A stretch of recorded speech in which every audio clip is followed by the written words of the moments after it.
Hello అండి, welcome back to CA365 friends. ఈరోజు వీడియోలో జనవరి 19 యొక్క ఇంపార్టెంట్ కరెంట్ అఫైర్స్ సంబంధించినటువంటి అంశాలు అనేది చూద్దాము. ఫ్రెండ్స్, ఇక్కడ చూసుకున్నట్లయితే ముందుగా వచ్చేసి వాతావరణ సేవల్లో భారత్ బేష్ అండి, దానికి సంబంధించినటువంటి ఇంపార్టెంట్ కరెంట్ అఫైర్ అనేది చూద్దాము. ఇక WMO అధిపతి కితాబు అంటూ కూడా ఇక్కడ లేటెస్ట్ అప్డేట్ అయితే ఉంది. నాణ్యమైన వాతావరణ సేవలు అందించడంలో భారత్ మెరుగైన స్థానంలో ఉందని ప్రపంచ వాతావరణ సంస్థ అయినటువంటి WMO అధినేత సెలెక్టే సాలో కితాబ్ ఇచ్చారు. దేశాభివృద్ధి ఎజెండాలో వాతావరణ సేవలు కీలక పాత్ర పోషిస్తున్నాయనే అంశాన్ని భారత్ గ్రహించిందని చెప్పడం జరిగింది. ఇక ఇది భారత వాతావరణ విభాగం అయినటువంటి IMD 150 సంవత్సరాలు పూర్తి చేసుకున్న సందర్భంగా ఢిల్లీలో నిర్వహిస్తున్న వేడుకల్లో ఆమె పాల్గొన్నారు. ఈ సందర్భంగా PTI వార్తా సంస్థల్లో మాట్లాడారు. IMD 150 సంవత్సరాలు పూర్తి చేసుకోవడం ఒక అపూర్వమైనటువంటి విజయం సంబంధించినటువంటి అంశాలు కూడా మాట్లాడడం అయితే జరిగింది. ఫ్రెండ్స్, ఇక నెక్స్ట్ కరెంట్ అఫైర్ సంబంధించినటువంటి అంశం చూసుకున్నట్లయితే B12 విటమిన్ లోపం వాయు కాలుష్యంతోనూ రక్తహీనత అంటూ కూడా ఇక్కడ లేటెస్ట్ కరెంట్ అఫైర్ అనేది చూసుకోవచ్చు. ఇక రక్తహీనత కేవలం రక్తంలో ఇనుప ధాతువు తగ్గిపోవడం వల్లే వస్తుందనుకోవడం పొరపాటు అండి. దీనికి సంబంధించినటువంటి B12 విటమిన్ లోపం, వాయు కాలుష్యం వంటి ఇతర కారణాలు కూడా ఉంటాయని భారత్లోని 8 రాష్ట్రాల్లో జరిగిన అధ్యయనం అయితే తేల్చింది. మొత్తం రక్తహీనత దేశాల్లో 3వ వంతు మాత్రమే ఇనుప ధాతు లోపం వల్ల ఏర్పడుతుంది అని వెల్లడైంది. భారత వైద్య పరిశోధన మండలి అయినటువంటి ICMR హైదరాబాద్లోని జాతీయ పోషకాహార సంస్థ కలిపి 8 రాష్ట్రాల్లో 4613 మంది టీనేజర్లు, యువకులు, వృద్ధులపై అధ్యయనం చేయడం జరిగింది. 5వ జాతీయ కుటుంబ ఆరోగ్య సర్వే, ఇది ఇంపార్టెంట్ అండి, సర్వేకి సంబంధించి కుటుంబ ఆరోగ్య సర్వే NFHS 5కి సంబంధించి ఇదే రాష్ట్రం నమోదు చేసినటువంటి రక్తహీనత కేసుల కన్నా తక్కువ కేసులు ఈ అధ్యయనంలో నమోదయ్యాయి. కుటుంబ ఆరోగ్య సర్వేలో చేతి వేలికి సూదితో గుచ్చి తీసిన రక్తాన్ని పరిశీలిస్తే తాజా అధ్యయనంలో మోచేతి సిర నుంచి తీసిన రక్త నమూనాలను కూడా పరిశీలించడం అయితే జరిగింది. ఫ్రెండ్స్, ఇక నెక్స్ట్ కరెంట్ అఫైర్ సంబంధించినటువంటి అంశం చూసుకున్నట్లయితే భారత్ అమెరికా మధ్య సైబర్ నేరాల దర్యాప్తుపై సహకార ఒప్పందం అండి, ఇది వార్తల్లో నిలవడం జరిగింది. అంతర్జాతీయ సైబర్ నేరాల దర్యాప్తుకు సంబంధించి భారత్ అమెరికా మధ్య కీలక ఒప్పందం అయితే కుదిరింది.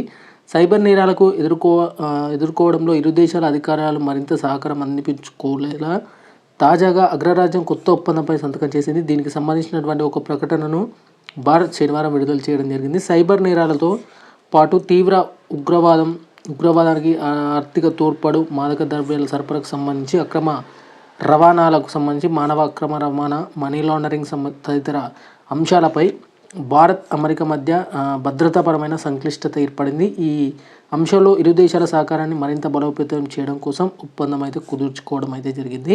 ఫ్రెండ్స్, ఇక నెక్స్ట్ కరెంట్ అఫైర్స్ చూసుకున్నట్లయితే ముంబై అలాగే అహ్మదాబాద్ హైస్పీడ్ రైల్ కారిడార్లో భాగంగా సముద్రం అడుగున నిర్మిస్తున్న సొరంగం పనులను రైల్వే శాఖ మంత్రి అయినటువంటి అశ్విని వైష్ణవ్ గారు అయితే శనివారం పరిశీలించడం జరిగింది.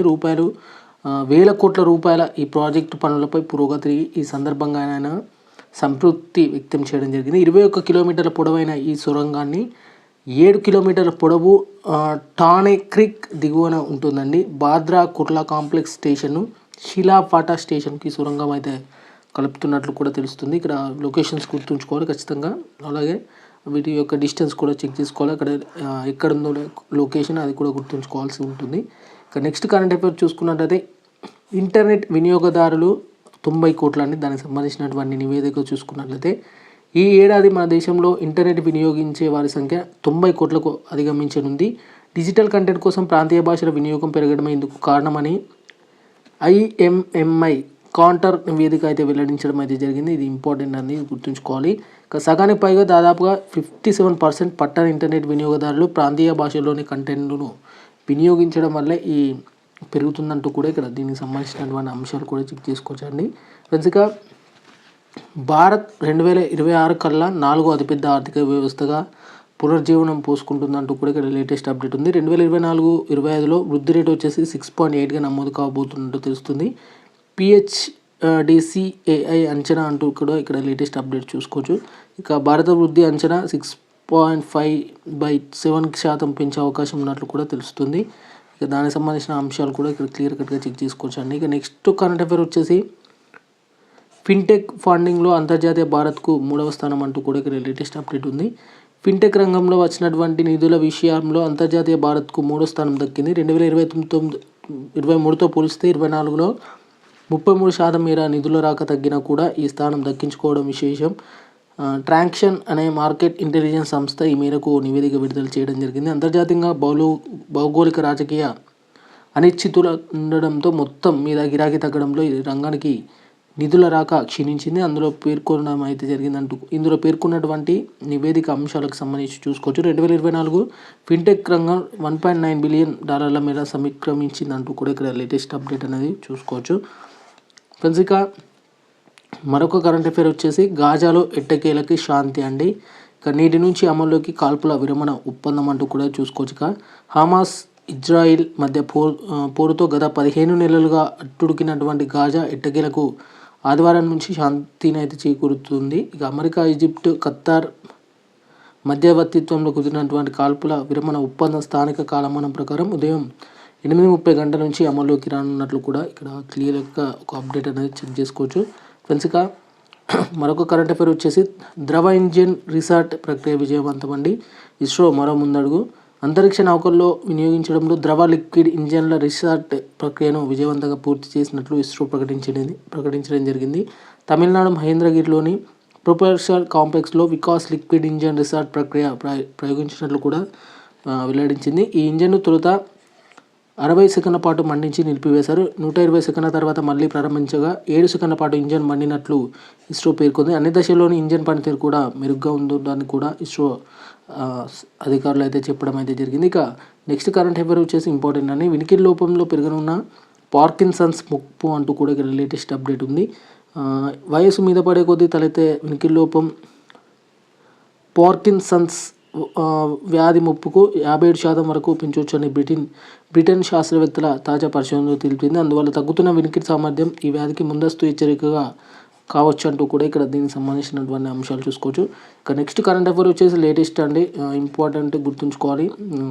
విన్యాసాలకు సంబంధించి సంయుక్త విన్యాసాల్లో భారత్ నౌకాదళం అంటూ కూడా ఇక్కడ లేటెస్ట్ కరెంట్ అఫైర్ అయితే చూసుకోవచ్చు. ఇండో పసిఫిక్ ప్రాంతంలో చైనా సైనిక ఆధిపత్యం ఘర్షణలు పెరుగుతున్న వేళ అమెరికా, ఫ్రాన్స్ సహా 8 దేశాల్లో ఇక్కడ కౌంట్ గుర్తుంచుకోవాలి.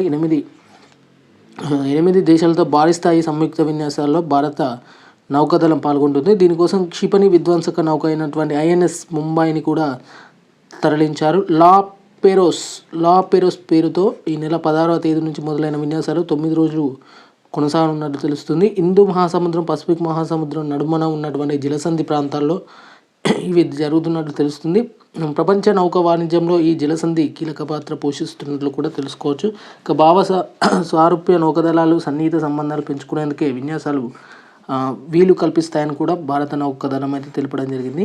ప్రతిగా నెక్స్ట్ కరెంట్ అఫైర్ వచ్చేసి ఆర్థిక భద్రత కోసమే ప్రాపర్టీ కార్డులన్నీ ఇవి పేదరిక నిర్మూలనకు సహాయపడతాయి. ప్రధాని మోడీ 65 లక్షల మందికి వర్చువల్గా ప్రాపర్టీ కార్డుల పంపిణీ అంటూ కూడా ఇక్కడ లేటెస్ట్ కరెంట్ అఫైర్ సంబంధించినటువంటి అంశాలు చూసుకోవచ్చు. ఇక పార్లమెంటులో కొత్త ఐటీ చట్టం అండి.